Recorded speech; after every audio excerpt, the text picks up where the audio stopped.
Now, before I conclude my talk on this visa category, I would like to outline some of the benefits of choosing the work to residence pathway over the study plus settle pathway, particularly in the current context of the pandemic. So, first of all, the processing time frame is relatively longer to that of a student visa. And while some may view that as a negative, I do feel that it could be quite a positive, as it also means that it will grant you the time that is needed to stay comfortably within your home country and allow enough time for the pandemic to subside and life to return to normalcy till the time that you actually do have to travel to New Zealand.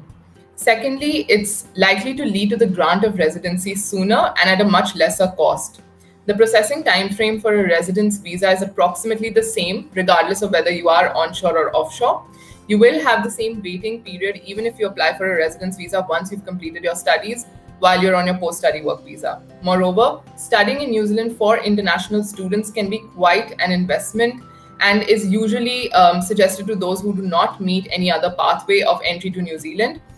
So tuition fees can be approximately 30 to 40,000 New Zealand dollars for a master's course, and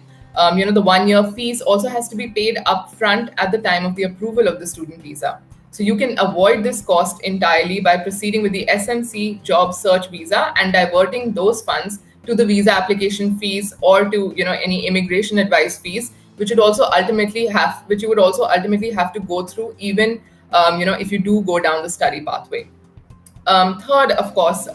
most importantly, the immigration industry is very dynamic, and it is therefore best to strike when the iron is hot. So if you are in a good space right now and you're meeting the criteria for the SMC job search visa, it would be prudent to make good use of this opportunity, lest instructions were to become unfavorable and the points criteria were to increase.